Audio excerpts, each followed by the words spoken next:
son and others, how would you guarantee that living wages would be provided to new employees? So if you haven't read the Globe Spotlight series on racism in the greater Boston area, you should do so.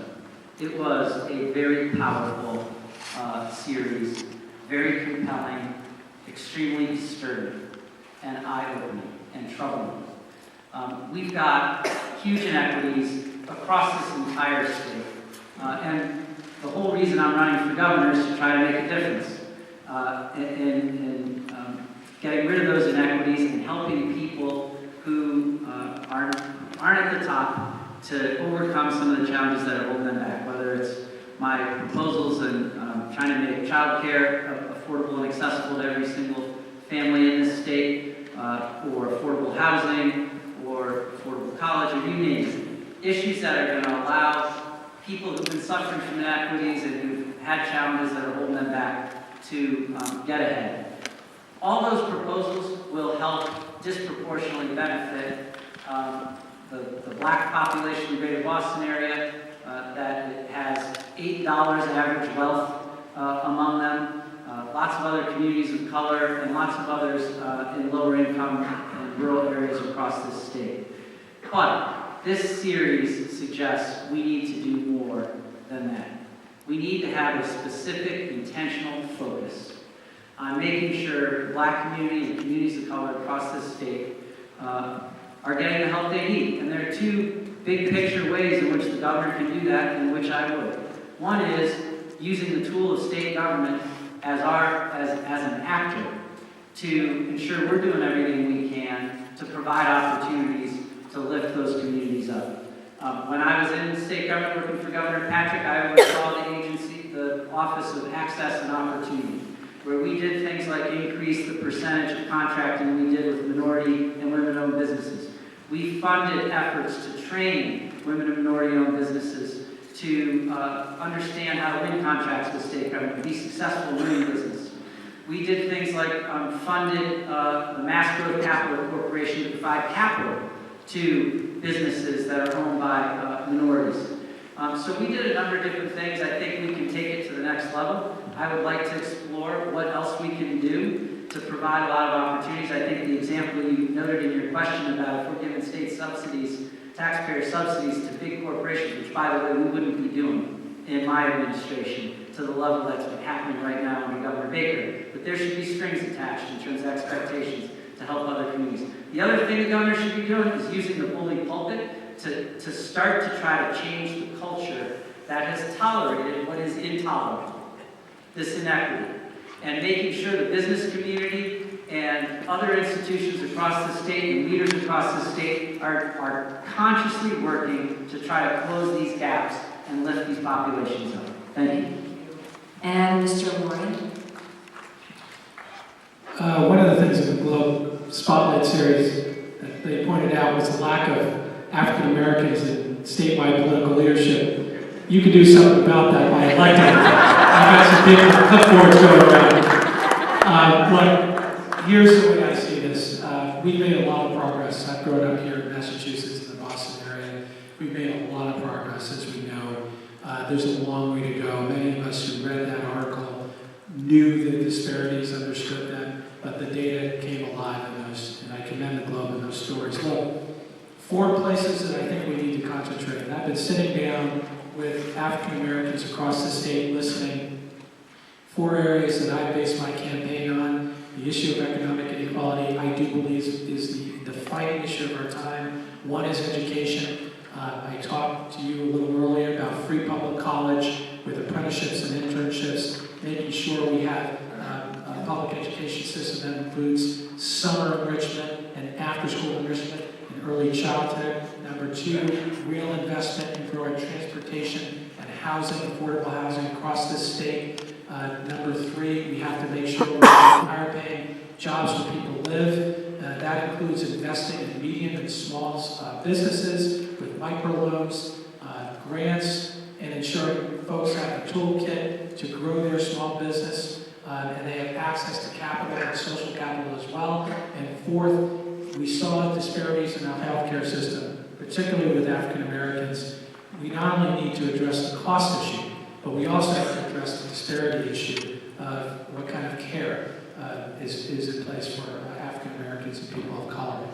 I believe some of these four pillars are unique to the Black community and the disparities there, and including criminal justice issues. But I also believe there's some real universal themes here when you go across the state that include communities that are not specifically Black, but that are white, in towns where we have huge disparities as far as income, access to good quality health care, education, and housing. But I do know that, and I've told, I've listened to people in the African American community, what I'm going to do is be setting for real metrics across the state, and I'm going to ask that you all and the Black community hold me accountable to those metrics in a transparent way if I become your governor. Thank you. Thank you. Mr. Massey?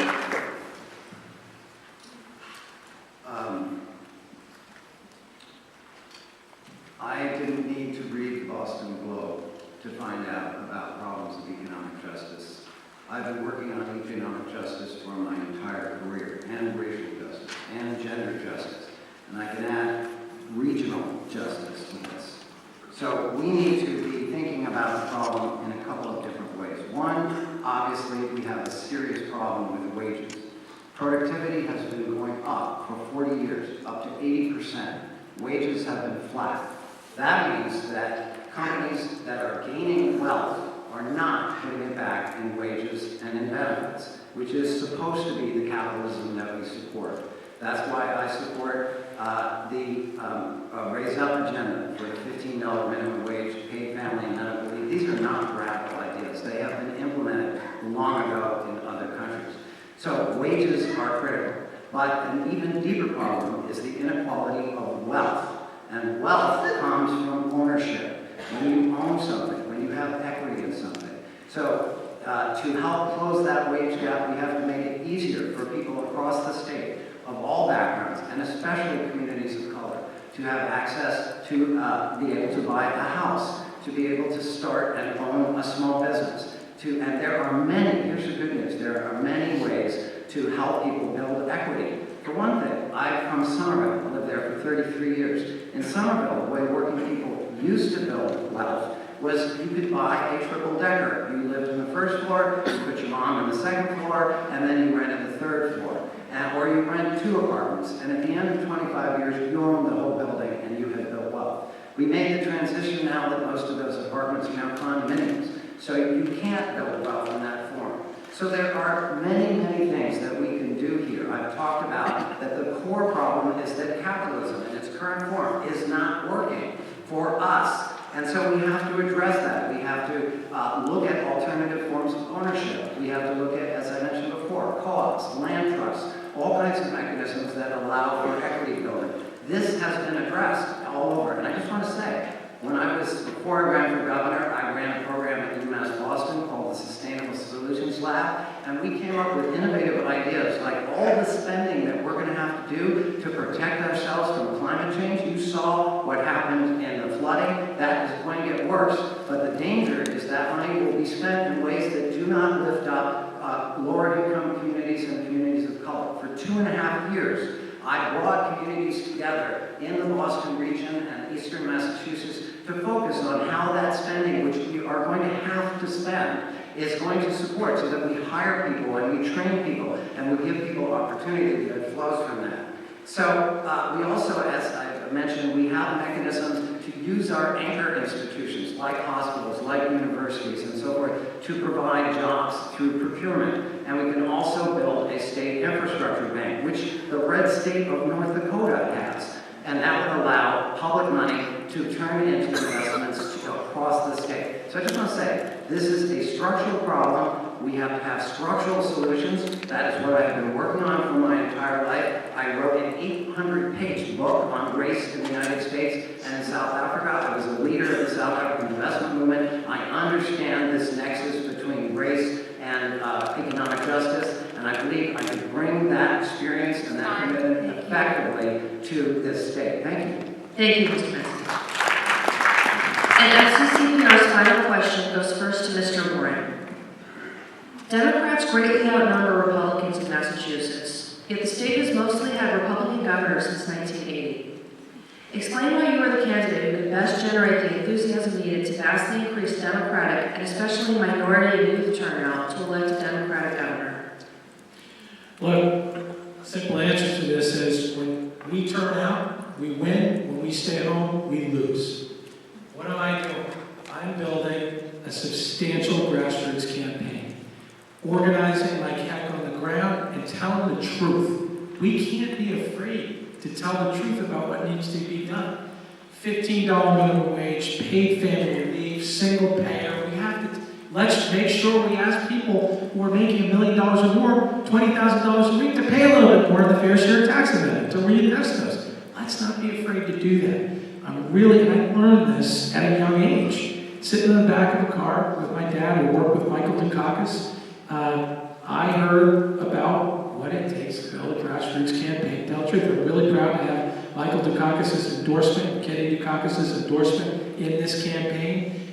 I've talked to him plenty of times over the last few months, and he is the master of grassroots campaigning. So that's what we're going to do. We're going to work really hard at that. I'm really proud to have two veterans of the Deval Patrick campaigns, John Walsh working with me, who was Deval Patrick's campaign manager in 2006, and Nancy Stolberg, who ran Deval Patrick's field operations, working with me. We are growing our campaign. We're doing it the right way. If we do this, we will win this campaign. We will get the turnout we need to beat Charlie Baker. Thank you. And next to Mr. Gonzalez. So, the best way we can convince you is by demonstrating that we are doing it. And we have a lot of momentum right now in our campaign. And we're going about it the same way. I was the first candidate to get in this race. I've been running a grassroots campaign going all over this state for the last almost 1 year. Going to house parties and Democratic town committee meetings, going to every corner of the state, meeting with every type of population in this state, every constituency, and we are getting a very positive response. I'm looking at the front row, Dylan, who is from Irving, I think, right, and has been volunteering for my campaign. He's a senior in high school right now. We've got lots of other high school kids we've engaged. The question asked about especially minority and youth, we've done a lot of outreach and we're getting a lot of positive outcomes, and I'm feeling very optimistic based on the momentum we have. We've got, I think we're getting a very positive response to what we're offering, which is compared to a governor who's not only not making progress on issues that affect people on a day-to-day basis and isn't even trying, no agenda to do so, versus a candidate who has an ambitious, progressive agenda, desperately wanting to make a difference in people's lives, desperately wanting to stand up for every single person in the state, and the leadership experience in state government and in the private sector to deliver on it. And we're getting a very positive response. Senator Jamie Eldridge endorsed me recently. Out here, Representative John Syback, Representative Tricia Farley-Bouvier recently endorsed me. We're getting a lot of support across this state that we're very proud of. And that's what it's going to take to win. It's going to take making sure people understand the choice. Everyone says, Charlie Baker is so popular. You know, he's really nice, he's tall. You know, how are you going to beat him? Right? Well, it's really easy to be popular, as Representative Mark said, if you don't do anything. And you never take a stand. And your whole approach to the job is being cautious instead of courageous. When people ask how you feel about Charlie Baker, the answer is, he's fine. Right? Nobody's passionate about him. And you ask them why they like him. Well, he seems nice, and I'm really glad he isn't a crazy extremist Republican like exists in other parts of the country. But when did the measure of whether or not our governor's doing a good job become that he's nice and isn't crazy? we need leadership, and I believe elections are about choices. And when there's a choice between Governor Baker, who's going to have no record of making any meaningful difference on any issue that affects people's lives in a positive way, versus someone who desperately wants to do so and has the leadership experience to deliver on it, we win. Particularly if people understand the choice. And that's where you all come in, and why building a real strong grassroots campaign, reaching out to all those communities matters, which is what we're doing, and we're getting a lot of momentum and support. Thank you. Mr. Massey? I believe we win when we focus on the things that people care about and that they're experiencing in their daily lives. And if we can lay out a vision that people are excited about and inspired by. And I believe that in this campaign, I have laid out both specific steps that help people all over the state, especially in Western Massachusetts, and that I also have laid out a bold progressive agenda. And I just want to point something out. I like both of my colleagues. There is a phrase that they have not brought up ever, which is corporate power. We are being governed increasingly in this country and being screwed, frankly, by big pharma, by big banks, by big airlines, by big internet companies who are sacrificing our interests in order to increase the wealth of people who already have a lot of it. And so one of the things is we have to ask, in thinking about a choice, are we going to continue down that path? Or are we going to shift to more local economy, more democratic economy, all things that are entirely possible and that in fact are part of the American tradition. Now, I want to say that Charlie Baker is performing a kind of negative Jedi mind trick. And the question is whether we're going to fall for it. As he said, I'm very popular. I have a lot of money, and I'm very tall. Therefore, I'm going to win. Now, if we listen to that, we're going to lose. And there are plenty of people who are caught up in the mind trick, and we need to help wake them up. But let me just point out a couple of important points. That, first of all, Charlie Baker won by the smallest margin in the history of Massachusetts. He won with 1.1 million votes. Elizabeth Warren, who is also up for re-election, won with 1.7 million votes. That means there are 600,000 people out there who can be, we hope, will step in and participate. If they do, if you do, if you invite your friends, we can have that impact because that is the tradition in Massachusetts. Someone mentioned why we have Republican governors, very late primaries, a lot of secret money flowing around, and a killing of our clean elections by a Democratic legislature. Public funding was killed by the Democratic legislature 15 or 20 years ago. So let me just point out, we have seen governors win in New Jersey. We have seen governors win in Virginia. And we have seen a senator win in Alabama. And the way I read this, and I just want to say, I think it was very nice of the organizers of this to have Charlie Baker represented up here in the form of a potted plant.